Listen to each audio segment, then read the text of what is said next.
युवराज, मेरा नाम उर्मिला है। अब आप हमें अपनी सेवा करने का अवसर दीजिए। एक प्रश्न है, रंग भवन जाने का उद्देश्य?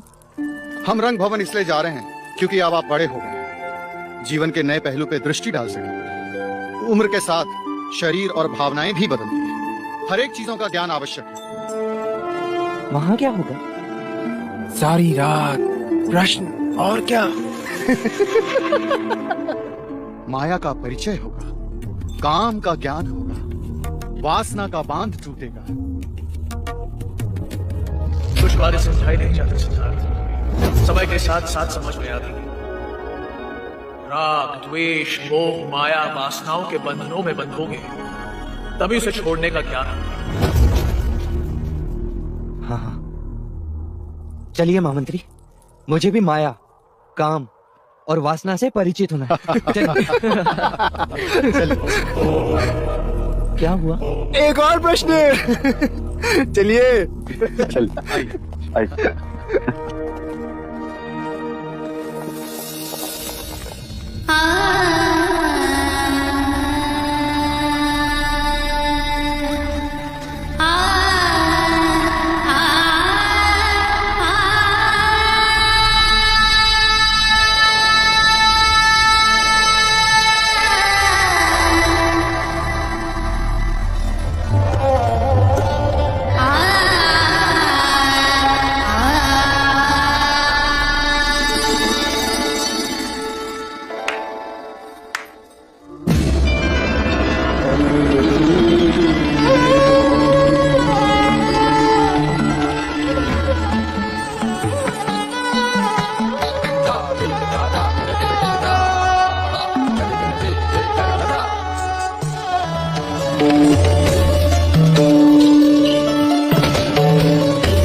जो सोचा था वही हुआ।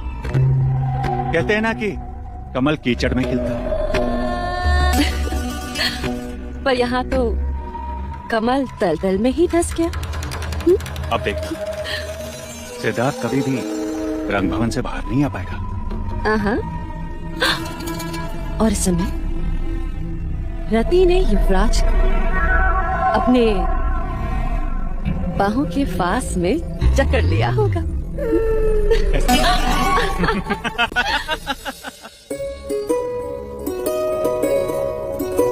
युवराज, मेरा नाम उर्मिला है।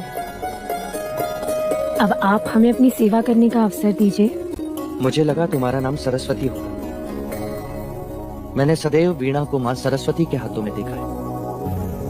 कदाचित उनके पश्चात तुम ही होगी जो इतनी मधुर वीणा बजाती हो।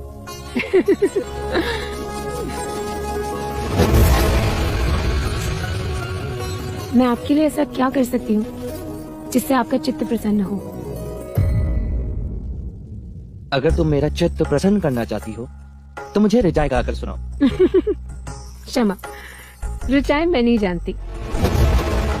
और वैसे भी उन्हें गाना तो ब्राह्मणों का अधिकार है, गणिकाओं का नहीं। ऐसा किसने कहा? वेद उसी के जो उसका पठन करें, रिचाई उसी की जो उसे गाएं। आवाज जाति, वर्ण और ज्ञान से परे होती है। पर गणिका सबसे परे होती है युवराज। हमने तो केवल प्रेम का शास्त्र सीखा है। प्रेम ही हमारा वेद है, आकर्षण उसकी रिचाई और तृष्णा उसका फल। तो ठीक है, जो तुम्हें आता है वही सुनाओ।